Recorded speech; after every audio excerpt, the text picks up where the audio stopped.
Bismillahirrahmanirrahim. Alhamdulillahi rabbil alamin, wassalatu wassalamu ala ashrafil anbiya'i wal mursalin, sayyidina wa nabiyyina Muhammadin raufir rahim. Allahumma salli wa sallim ala sayyidina Muhammad miftahi babi rahmatillah, adada ma fi ilmillah, salatan wa salaman daimaini bidawami mulkillah, wa ala alihi wa sahbihi wa mawala. Subhanaka la ilma lana illa ma 'allamtana innaka antal alimul hakim, wa tub alaina innaka antat tawwabur rahim. Rabbi shrah li sadri wa yassir li amri wahlul 'uqdatam min lisani yafqahu qawli. Amma ba'd. Assalamualaikum warahmatullahi wabarakatuh. Para habaib, para kiai, hadirin hadirat, khususnya kepada Gus Rafiq bin Gus Nasih bin Kiai Abdul Hamid bin Umar bin Abdullah, yang semoga Allah memberikan keberkahan, panjang umur, sehat, sehingga membimbing umat menuju Allah dan Rasulnya, amin ya rabbal alamin. Sebetulnya saya kalau pidato itu berdiri, cuman sebelum saya itu tidak berdiri, saya tidak berdiri juga karena takutnya bertentangan dengan salaf. Fakullu khairin fittibai man salaf. Setiap kebaikan itu ngikuti orang yang terdahulu. Sebelum saya pidatonya duduk, ya saya harus duduk. Andai tadi duduk di kursi, anak minta kursi juga. Berhubung duduk, ya anak duduk juga. Banyak tadi yang kita dengarkan dari apa-apa yang disampaikan oleh beliau tentang, kalau anak bisa ngambil kesimpulan itu insya Allah, tentang kemuliaan ketika kita menjadi umatnya baginda Rasul sallallahu alaihi wasallam. Dan yang kedua, untuk kita berhusnudzon kepada makhluknya Allah secara keseluruhan, khususnya kepada mereka yang memiliki nasab bersambung dengan baginda Rasul sallallahu alaihi wasallam. Saya teringat satu cerita, hadirin hadirat.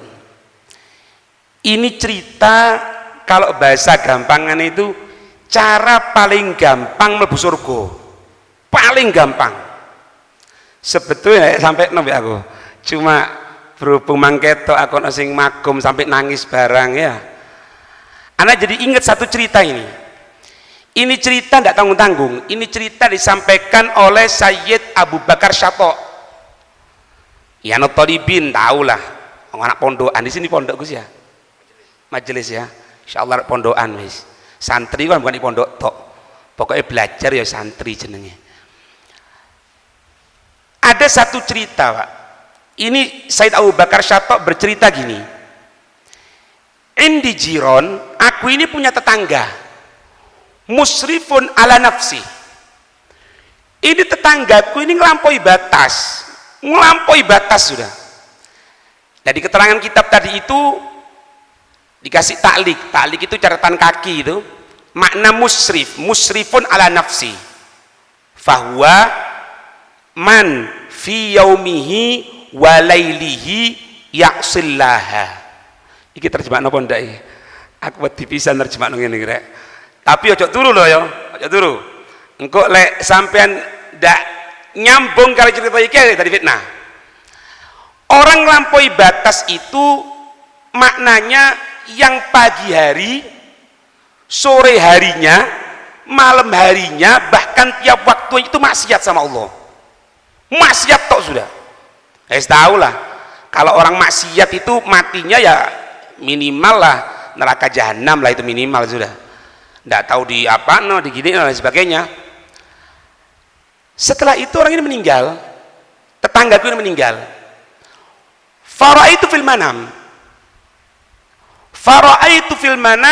wa huwa fi babis salam.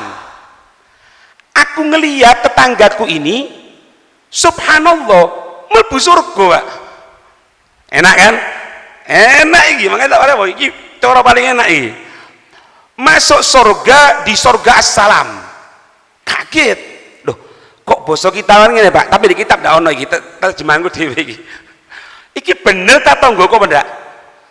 Fataqarrabtu ilaihi, aku deketi sama dia. Fara itu aku lihat ya tanggaku ini yang ahli maksiat ini. Aku tanya, bimada naila hadal maqam, dengan apa kamu mendapatkan kedudukan ini? Kok hebat betul.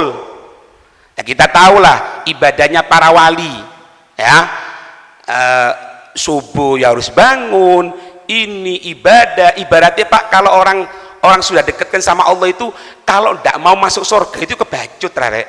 Tidak mungkin lah, wong dia sudah ibadah sama Allah. Tapi ini melampaui batas. Apa yang kau dapatkan? Kok hebat sekali, apa amalanmu? Dia cerita gini, suatu saat aku ini berjalan, fara'aitu jam'un nas, aku ngelihat di situ ada sekelompok manusia kumpul-kumpul. Fantabahat syahwati, ketika itu syahwatku muncul. Maksudnya apa? Iki jangan-jangan kumpul, maaf ya, ono wedoke mungkin, atau mungkin dangdutan, kupluan misalnya, atau mabuk atau apa. Maka timbul syahwat keinginanku, aku bergegas menuju sana. Ternyata di sana ada pengajian. Ngeledek kan? Duh, pengajian. Berhubung sudah masuk, Pak, mau keluar lagi tidak enak. Ibaratnya kok saiki ndak ero ya, moro-moro duduk gini, dipikir dangdutan, tibane pidato, kan tidak enak kan? Ya semoga sampai ndak ya. Bukan. Iki kepeksan ceritane. Fasami'tu kalam min ba'dil mawaid, aku dengarkan apa ini pidato dari beberapa orang-orang yang nyampaikan pidato, nyampaikan gitu dan sebagainya. Fi atna'il jalsa, di tengah jalsa, di tengah apa ini, di tengah pengajian itu ada orang rafa'a sautahu bisolah ala nabi. Di tengah majelis ini, di tengah majelis itu aku dengarkan tiba-tiba ada orang angkat suaranya. Kan itu biasa kan, kalau yang biasa hadir hall, sallallahu ala Muhammad, gitu Pak, selawat orek. Ya, aku dengarkan seperti itu, seluruh orang yang hadir di majelis bersolawat.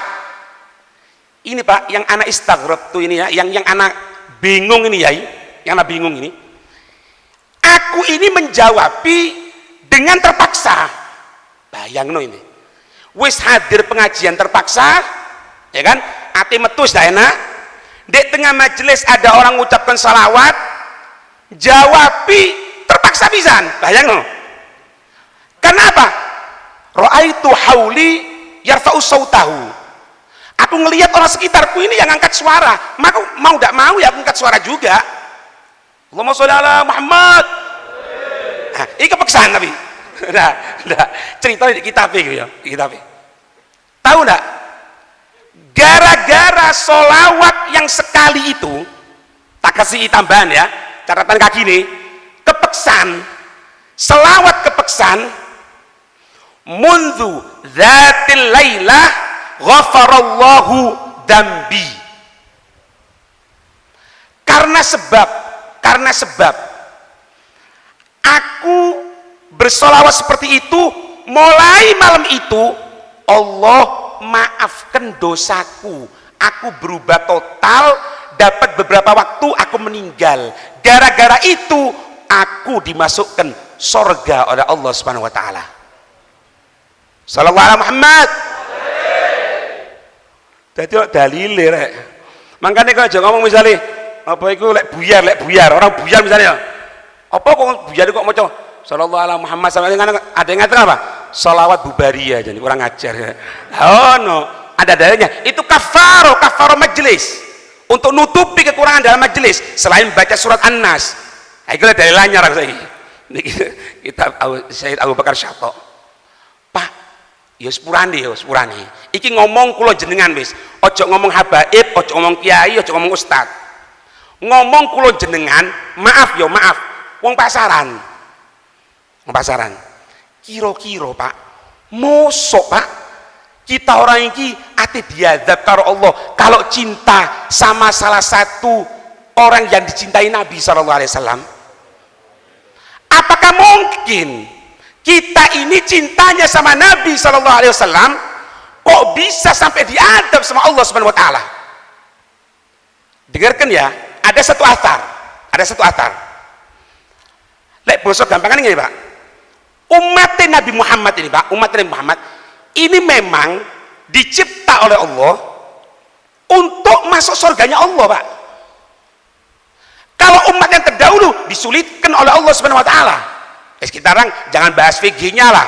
Taruh misalnya di Hasyiah Baijuri dikatakan kalau orang itu basuh najis, kalau kita orang membersihkan najis seperti yang diajarkan Gus Rofiq atau Kiai atau para habaib di sini, menghilangkan bau, warna dan rasa, selesai kan? Kalau umat terdahulu enggak Pak, ada najis di pakaian, enggak cukup menggunakan rinso diumbang ini, enggak, diketok, rak bolong kabeh kira. Lah saiki kan enggak, bolong kelambi ini gara-gara kena rokok ah. Iya, sing bolong-bolong rokokan. Ande Pak, dudu umat Nabi Muhammad. Oh, apalagi ana mau ngomong, Pak, sepurane yo, sampean pelaku ketok harim jamil, ana perempuan ayu. Wis ora lakon sok ngomong. Kok ora seneng noleng ini. Tapi kok penasaran to, Pak? Delok ngene ya. Iku lek tobaté kita orang ya apa? Istighfar sama Allah, minta ampun. Berjanji ngulangi lagi. Yo, Cok, astagfirullah delok maneng. Astagfirullah. Yo, dijerongkokno karo malaikat kon. Kalau kita tobat ngucapkan astagfirullah wassalam, selesai. Loh itu umat dahulu. Kalau mau tobat, apa yang maksiat? Mata, congkel. Lesan ngerasani wong, ngerasani wong. Kadang-kadang di majelis loh, di majelis ngerasani wong. Tobatnya bagaimana? Potong.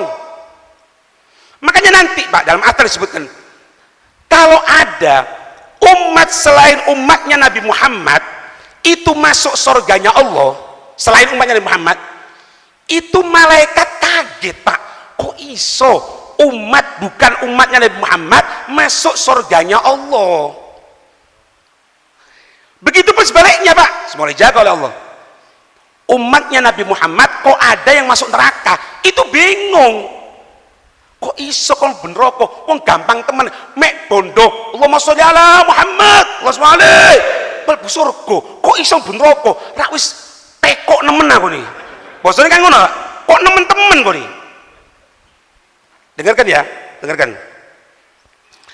Ana pernah satu baca riwayat iki cuma pikiranku yo, bu bener bunda ya para habaib, para kiai lek salah teguran tapi juga nggak wong isin aku.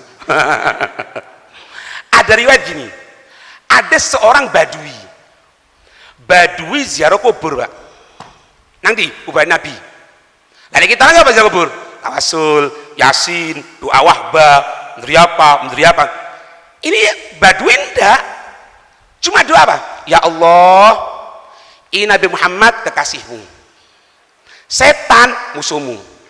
Ya Allah, kalau memang engkau aku buat, engkau membuat diriku dalam keadaan apa?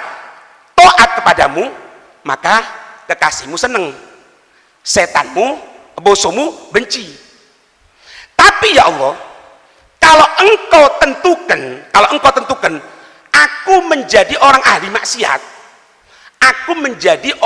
maksiat, maka kekasihmu sedih Nabi Muhammad, setan seneng, maka terserah engkau ya Allah mana yang akan kau pilih.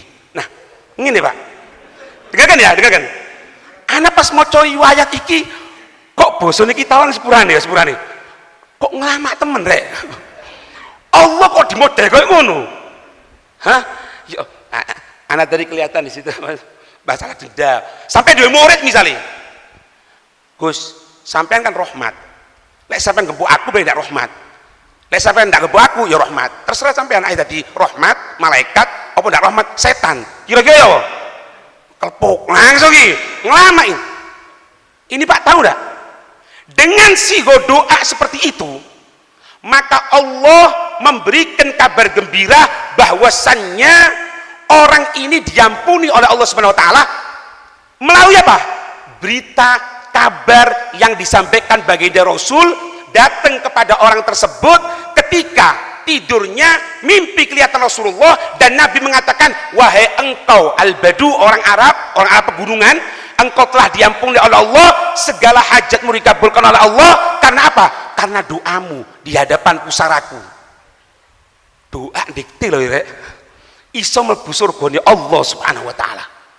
Lihat, oh, keutamaan umatnya Nabi Muhammad, Pak. Makanya, Pak, apa ya, salah satu cara supaya kita ini jangan sampai maksiat sama satu, Pak, istihdharun Nabi. Kalau sampean bisa istihdharun Nabi, menghadirkan Nabi, maka lihat, segala tindak tanduk sampean akan terjaga.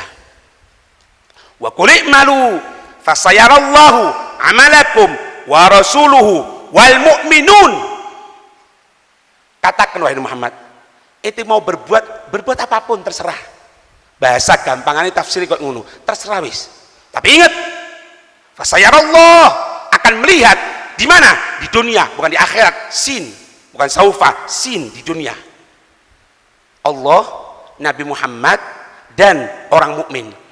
Tahu enggak, dalam tafsir yang dimaksud dengan Rasul mengetahui di sini itu bahkan Rasul mengetahui kita sholat dalam keadaan khusyuk atau tidak khusyuk. Tahu, Pak, tahu. Makanya pas sembahyang ya, Allahu Akbar, berdeder, aduh, kumbaan rek, turun tak anu, ilingo, Nabi dulu pun, Nabi tahu apa yang kita laksanakan, Nabi mengetahui. Ini istihdar kalau kita hadirkan, Pak, selesai urusan, Pak. Sampai nanti maksiat iling, ya Allah, ono Nabi, mukminun, orang mukmin. Jadi kalau Allah tahu, jelas, Pak. Nabi tahu, iya kekasihnya. Mukminun, siapa mukminun? Wong wali min auliyaillah. Ada satu cerita, anak tadi dengarkan ceritanya siapa? Gusmi ya, okay. Gusmi ya. Ada di salah satu kitab, lupa nah kalau tidak salah lupa nah ada. Itu cerita gini, Pak. Ada cerita gini. Abu Yazid Al-Bustami. Abu Yazid Al-Bustami, seorang tokoh besar, wali min auliyaillah, wali, Pak, wali. Pernah mimpi bertemu dengan Allah Rabbul Alamin. Allah Rabbul Alamin. Ya, ini hati-hati. Nah, aku wani ngomong ini boleh sampean murid Gus Rafiq. Lek endak belakrak kabeh wae. Ya. Insyaallah ya. Imam Ahmad bin Hanbal dalam kitab Jawahirul Uluhiyah dijelaskan mimpi ketemu Allah Subhanahu wa taala tanpa pensifatan. Bagaimana? Wallahu a'lam. Cuma, Pak, hebatnya Abu Yazid Al-Bustami dalam cerita tadi itu, ketika mimpi ketemu Allah, bukan tanya, ya Allah, aku masuk surga atau masuk neraka ya Allah, bukan itu, Pak. Yang ditanyakan Abu Yazid Al-Bustami, apa katanya beliau? Ya Allah, aku di surga kumpul dengan siapa? Aku di surga kumpul dengan siapa? Iki ra pede nemen, Pak. Bosor kita orang loh.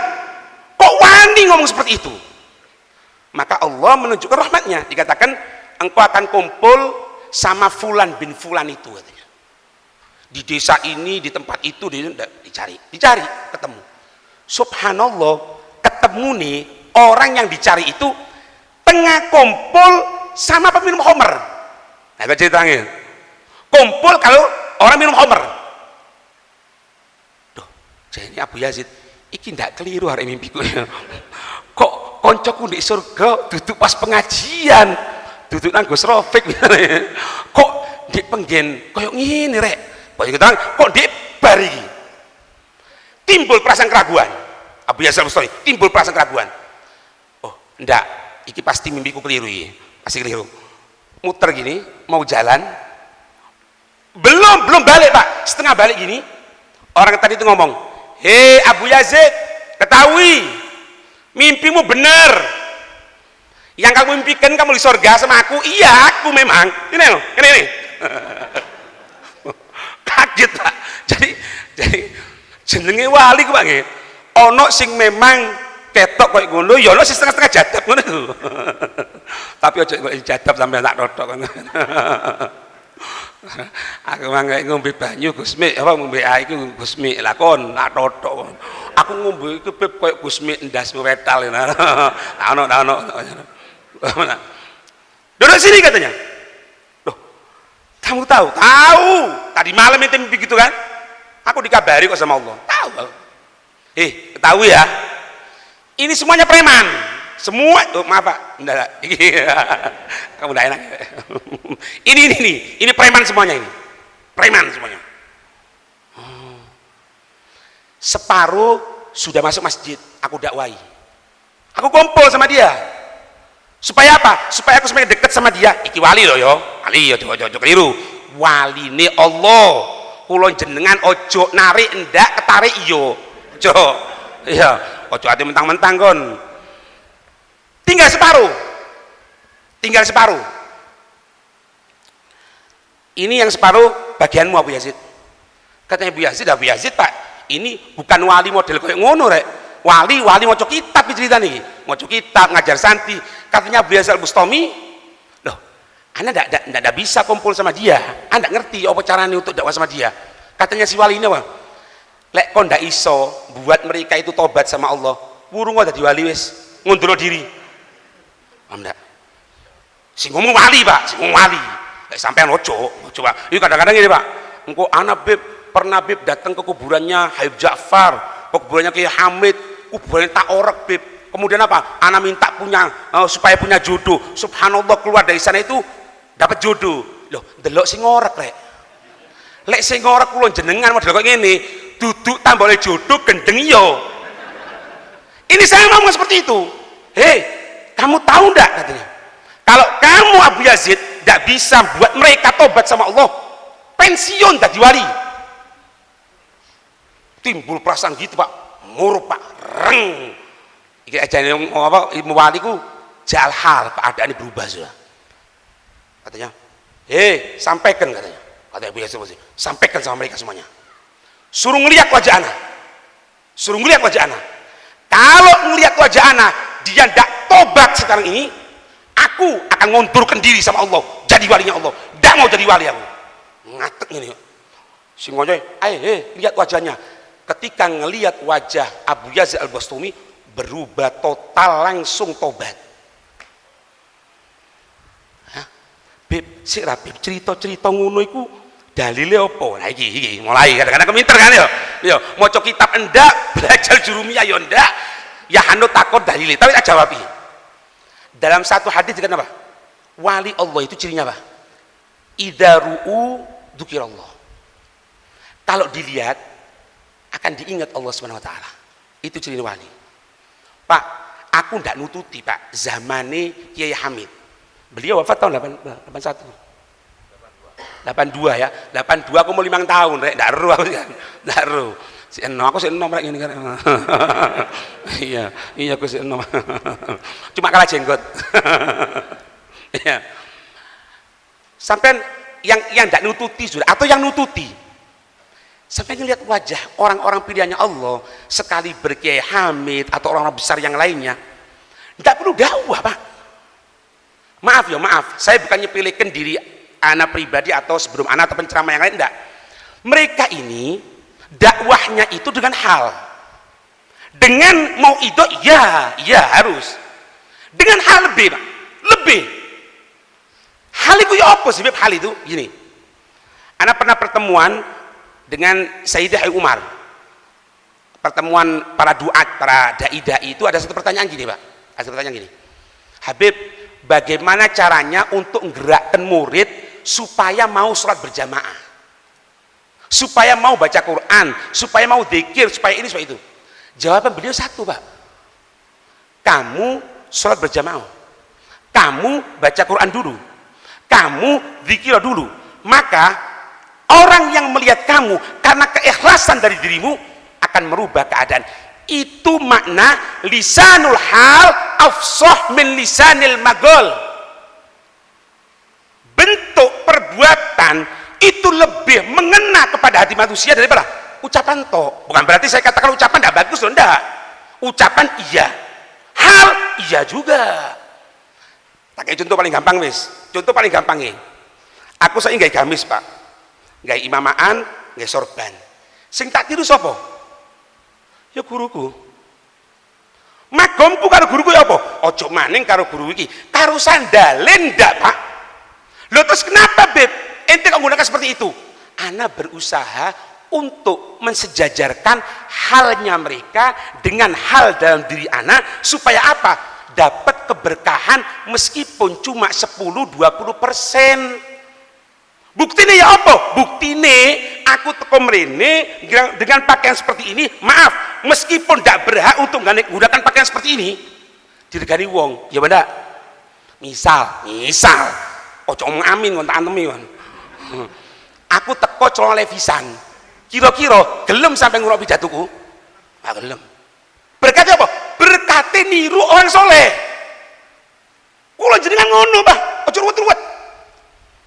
Kita kalau mau menapaki jalan seperti Kiai Hamid, kita mau menapaki seperti guru beliau Habib Ja'far bin Syekhon, naik ke atas lagi, naik ke atas.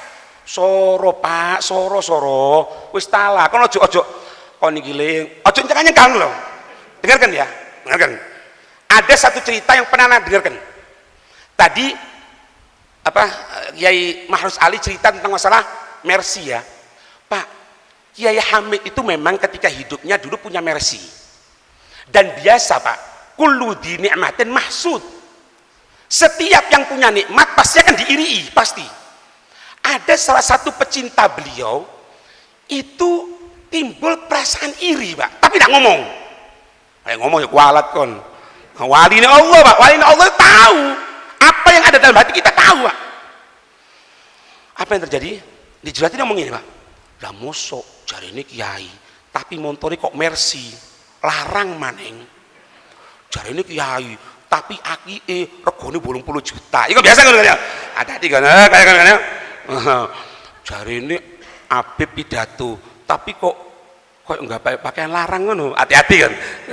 Kena busuk iki lah ya. Kiai Hamid tahu. Dipanggil. Cung, kene. Kene Cung. Ya enggak tahu ya bahasa apa ya. Wis aku ndak iso basa Jawa, Pak. Aku isore basa Jawa kasaran ngene karo bahasa Indonesia. Iki rak ngomong karo pasaran kabeh saya. Jadi wal afu para kiai. Ayo ikut aku. Kemana Yai? Naik mobil Mercyku. Nikmati kota Pasuruan katanya. Oh, enggak Yai. Masuk, duduk.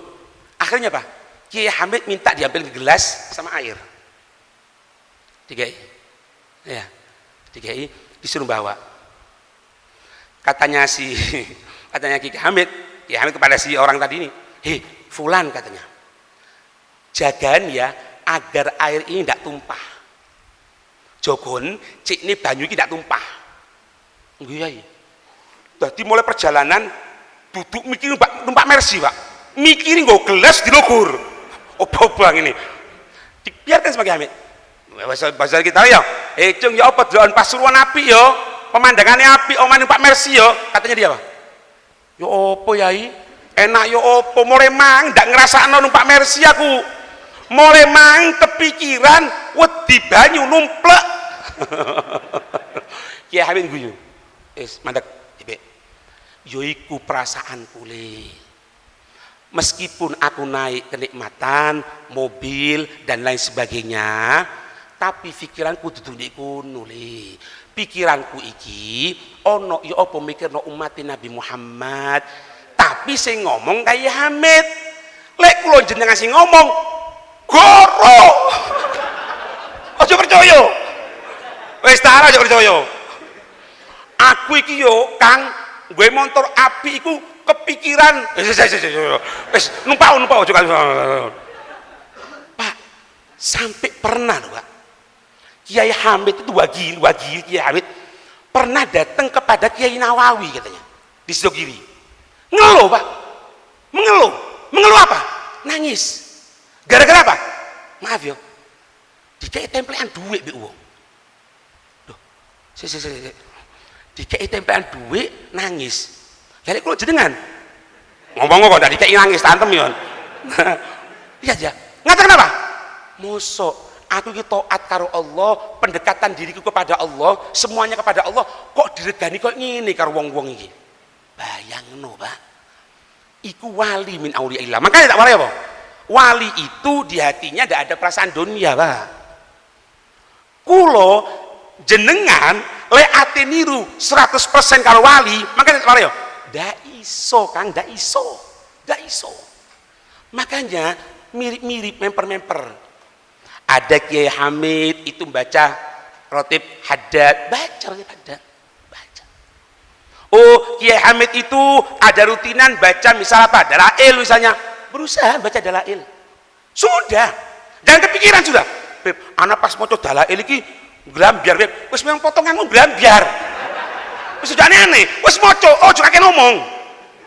Aku Beb lek maca Rotib iki kepikiran bojoku. Terus hati kepikiran Allah itu kapan? Tidak pernah blas. Sudahlah. Memper, Pak. Maka illam takun mithlahum fatashabbahu. Lek tidak bisa seperti mereka, kita tidak mampu. Memang selamanya tidak akan mampu.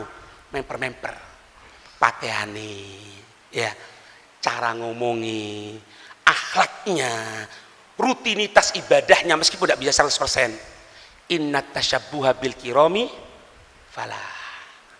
Orang yang menyerupai dengan orang soleh, falah, selamat.